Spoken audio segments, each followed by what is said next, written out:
Welcome guys to this next episode of Race Review. Today we've got a replay in from Crazy Girl 98. She's both DRB and SRB. And actually we've got two replays in. This first one is at Suzuka, 3 laps in Group 4 Aston Martin, and the other one is at Brands Hatch. And we'll have a little look at that in a minute here.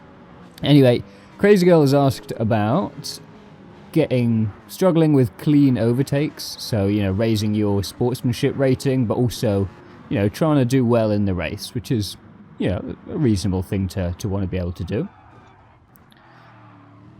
Oh, and already off the track. Oh dear. No, I'm just kidding. So as always guys, remember that these people have submitted their replays because they do want to try and improve, and also so that you guys can improve, so please obviously do be respectful of that. And yeah, let's see what we can do here. So actually we're gonna go back already because oh wow, it's a bit of a demolition derby out here. Okay, so the first thing I might just suggest here, I've talked about a bit about this before, is to begin with, you've qualified fairly low down. Generally speaking, the further back you qualify, the harder it is going to be to get a clean race, because you're with other people who perhaps aren't as confident on that track in the similar kind of rank as you. So it might be that they haven't put as much time into practicing, or that they're crashing a lot more, so they're a lot more inconsistent and things like that. So that's kind of the first area which I think would be worth doing, and I might just come back to that point in a minute. But we'll carry on, and it's okay here because you've managed to kind of recover that. Lost one position, so I guess just kind of being aware of other cars, where other cars are, and things like that when you're rejoining. This here, it's kind of not really your fault. I mean, there's a small gap on the left hand side, and someone's trying to kind of squeeze into that gap where they shouldn't be. And this is just something that honestly you're gonna get, especially lower down the ranks. So I mean, even higher up the ranks, people try and make overtakes that they really shouldn't go for, but people who are newer or less experienced in racing tend to kind of not be aware of where an actual overtaking opportunity is, and where it's just being, irresponsible driving. So little nudges like that do occasionally happen, and the only thing you can really do is to just kind of shut the door. So in this situation, I mean, again, he shouldn't really be trying to get an overtake there. There's very little space, but if your car is in this area here, the worst that he can do is give you a slight punt, and to be honest, going at the kind of speed that you're going here is probably not gonna send you out of the course. So just basically not even giving anyone that opportunity to take that space is your best option in that kind of situation. But he's sort of pushed you wide, and then again, rejoining the track there, you've kind of taken a hit from behind. So I think so far, just looking at this, it's being just more aware of your surroundings. Always check, if you do go off track, check behind you to see who's coming around. Use the radar and all of that kind of stuff, so you can really be aware of what's happening and what cars are doing around you. Cool. Okay, so the next part here that we're going to have a look at is still on lap 1, coming up to I think this is called Dunlop Corner or Dunlop Turn. So you've got in a good position here, actually. This is really nice. So you're coming down the inside here, and this is the line. If you're going for an overtake in this position, which is a very viable place to make an overtake, you've just got a long straight here, so you've got a good run out of the hairpin, and you're coming up the inside here. So the main thing is, whenever you're going down the inside, pretty much doesn't matter which track you're on, which car you're on, if you're taking an inside line, you're gonna have to brake more than you usually brake, okay? Because you've got to leave them room on the outside, That's your side of the tracks over here. You've got to leave them space. So when you're coming into this left-hander here, you just need to be aware that, okay, to stick to this side of the road, to give my opponent the space that they need, I'm just going to have to brake more than normal. It's just kind of as simple as that. It's really hard. It's not something that you're just going to get straight away.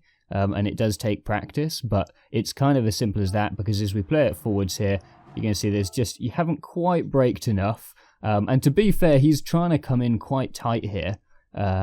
Your opponent is kind of coming across here, whereas really, they should be respecting your position on the track, so they should be a little bit wider perhaps, but nevertheless, as you just miss your braking point here, it looks like you're going to be coming at least over, the halfway line, if not for that contact. So, I mean, to be fair, he's not given you that much space either, but definitely be aware that you need to brake a little bit earlier and a little bit harder, or one or the other, and really stick to your line here. Okay, so this bit, I don't know if this is a penalty, but if it isn't, this is something that everyone needs to take note of. If this isn't a penalty, then this is really amazing. So I'm guessing that having done that move, you felt like you knocked him wide and caused him to lose that position. So again, this is assuming there was no penalty there. Please, everyone, watch and learn. This is incredible. If you feel like you've done something and it's knocked the other person off, then they will be super happy to see you letting them back through like this. And even at the end of the race, just send a message, sorry for that. And if you've let them back through like this, they're going to love you. This is like a really amazing way to garner a good racing community. So super thumbs up for this one. Okay, so as we come onto the S's here, I just want you guys to kind of watch the accelerator and brake inputs here, because there's something, and this is it's gonna have to be a guess. So this is almost certainly a controller user, which is fine. There's absolutely nothing wrong with that. But just watch the throttle and brake inputs, and this looks to me like someone who might perhaps be using X and square as their brake and throttle input. Perhaps if you are crazy girl, do leave a comment and let me know if you are using X and square. And if we jump out here, and I'm going to just do a little demonstration of what I mean of a way that you could really improve your racing. Okay, so this little clip again, I'm using the controller, which I'm not very used to, so it's not perfect, but this is using R2 and just modulating the throttle. So notice how I just keep it nice and smooth, I increase up to full, then down to sort of 25%, up to halfway if need be. And I don't need to dab the brakes, I don't need to come right off or right on suddenly, it's just nice and smooth, on and off, up between 25% and 100%, you can just get it exactly where you need it. So I would really strongly recommend, and this is just comparing the two so you can kind of get a rough gist, I would strongly recommend, if you're a controller user, practicing really getting good at using L2 and R2 for brake and accelerate, just because you'll be able to control your car just that much better. Cool, okay, so as we come up here, this is actually on the final lap now. You'll see that we've got a car coming back onto the track who's invisible, this Renault Megane here out in front. So far so good, you've made your way up to 9th position. This is actually looking quite good. You managed to overtake a whole bunch of people that have just crashed off, so happy days. And yeah, you've got this invisible guy. So one thing I would suggest is it's very tempting to want to just drive straight through invisible people. And if they're going a lot slower, then that's absolutely fine. Occasionally, they'll become non-invisible just at the wrong time, and it'll really bugger you and them. So do be very careful when you do this. But in this particular situation, I would be even more careful, because they're actually gaining speed quite quickly here, so they're almost at a similar speed to what you're going around this corner at, and the kind of way you put your car makes this situation that, well, here, if we just play it forward, you'll see, so you're literally in the car, which is going to prevent him from becoming like a solid car again, from unghosting, okay? But as soon as you move out, because this guy's been ghosted for a while now, so he's back on the track, he's racing, so he's kind of waiting to become unghosted now, so as soon as you kind of come outside of his ghost, he's going to become solid, and all of a sudden this is going to become a very tight situation, because you've got this car on your right hand side and obviously the ghost car on your left hand side, and he's going to become unghosted any minute now. You can kind of tell when they're going to become unghosted, because, well, if you've seen them that they've been a ghost for a while, just assume that any second that they could become not a ghost. And also, if they're back on the racing line and they're at racing speed, then they're likely to become unghosted. And I would just really be careful. So personally, if this was me, I'd be staying well clear, because when they become unghosted, that could suddenly give you a bit of a jolt.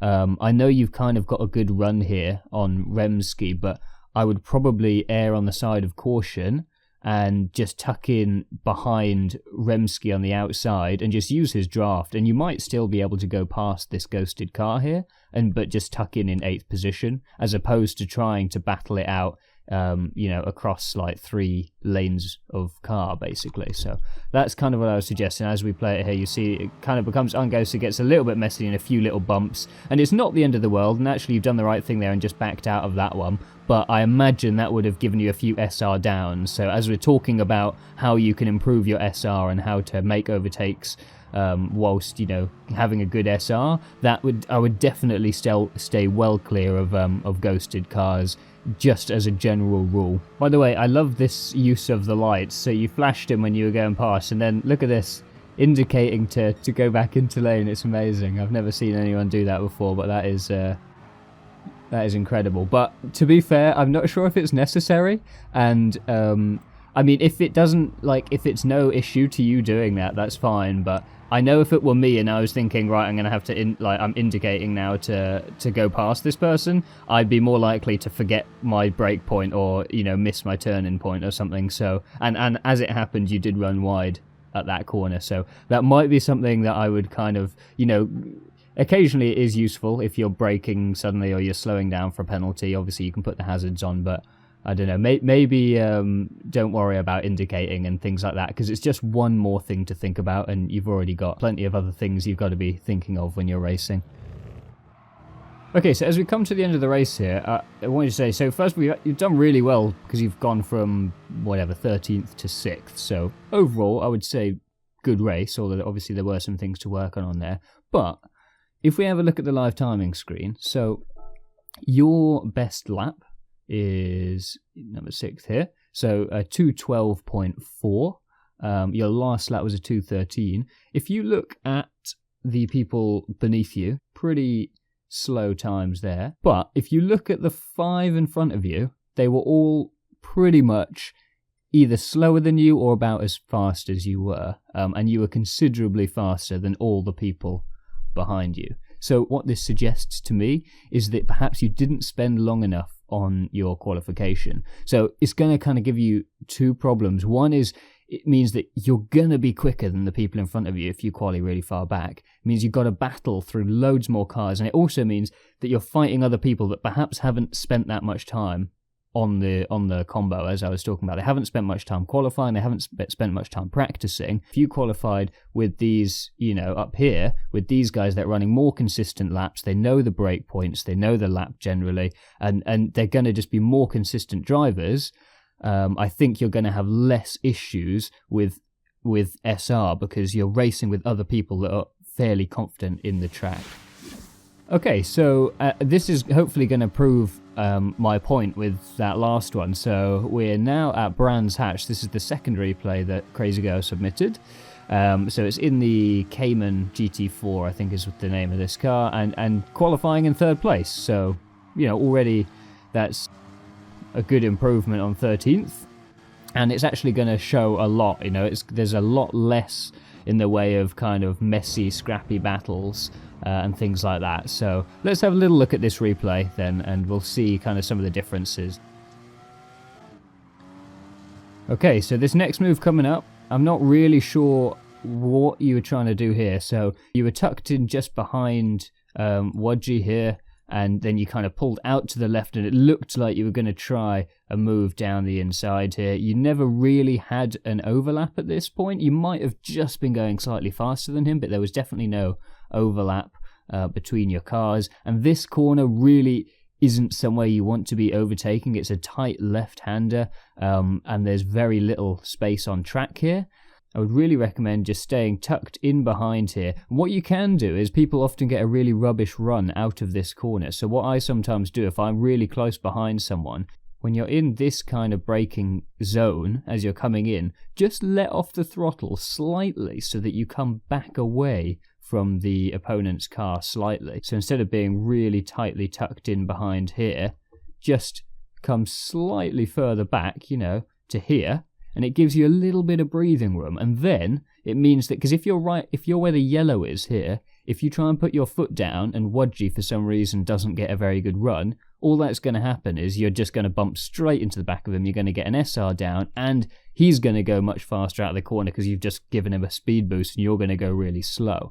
If you come back to pink, okay, you might, if he gets a great run and you just get an average run, you might have lost, maybe 1/10 on him or something. But what it does mean is you've got a bit of breathing space so that as he comes out this corner here, you can really put your foot down and just take your, the best line that you possibly can. And in the event that Wadji makes a mistake here, you're going to have a cracking run and you'll be able to make the overtake as you come down the straight, the next little straight up here.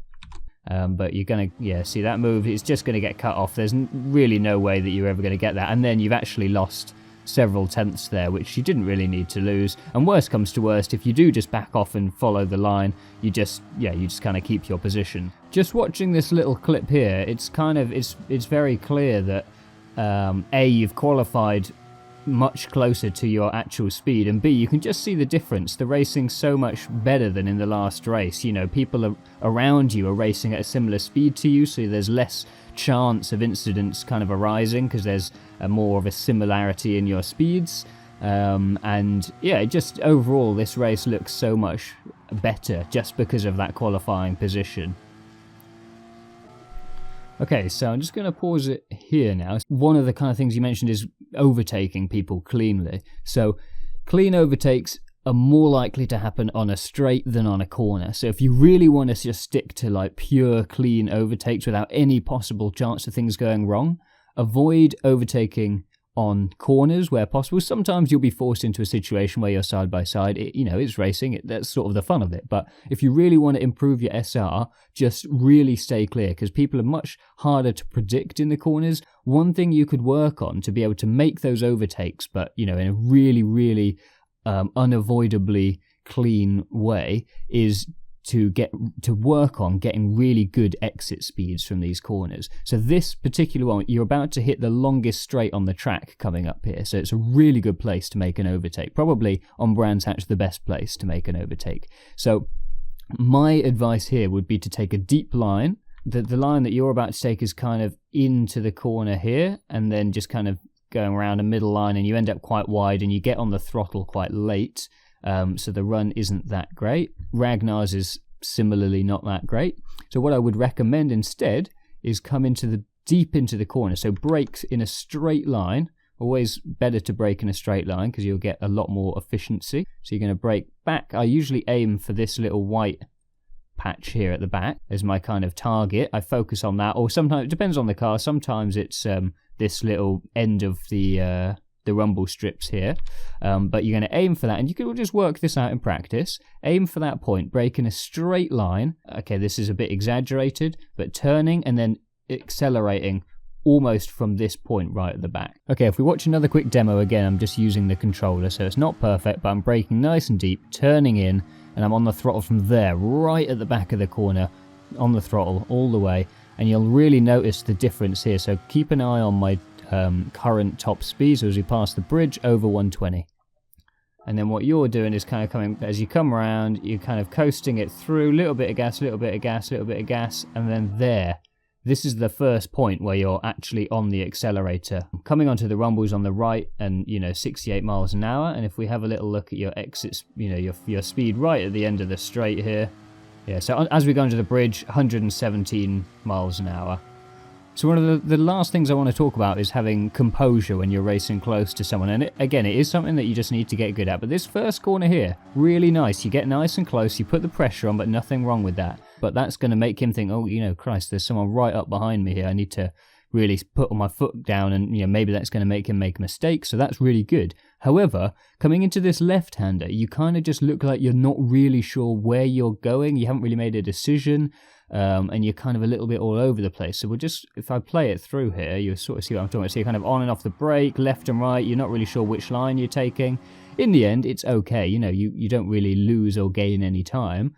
But definitely there was opportunity there to potentially, again, make an overtake on this short little straight. Okay, so he's already, a little bit wobbly. He's just dipped a wheel on the grass, having dirty tyres as you come around these corners definitely doesn't help with grip, because the gravel and the grass stays in the tread of the tyre for, several 100 meters or something like that. So he's already kind of wobbling a little bit. He's felt the pressure of you coming quite in close behind there. So all you need to do is keep that pressure on. So you're out wide here. I would just let off. There's not really any opportunity for you to come up the inside. You're not going that fast at the moment. So just back off slightly and tuck in behind his line.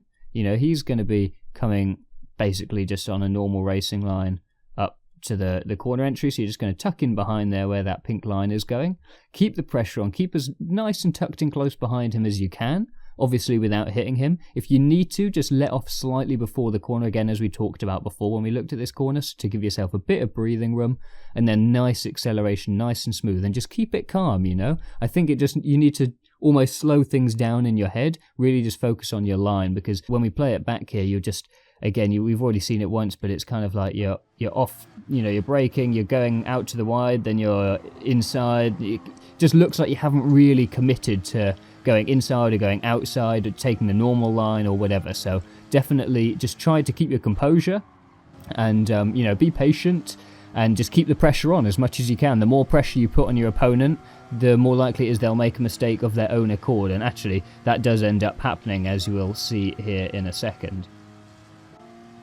Cool. And then as we come down here, you'll see that our man Ragnar does indeed make a mistake. And, that could well be just due to putting good pressure on him. When I remember I used to play a bit of Burnout, if anyone's ever played Burnout, and they had different names for the different takedowns, and one of them was just called Psych Out, and it was just because if you were driving really close to someone and they crashed, it gave you the credit, and it genuinely does happen. If someone's too concerned about how close you are behind them, then they're going to start making mistakes or worrying, and it genuinely, it's a very easy way to make an overtake. You don't have to do anything, you just have to drive near them, drive clean, and, just be consistent, and eventually they might make a mistake, and then you've made a free position. So it can be as simple as that.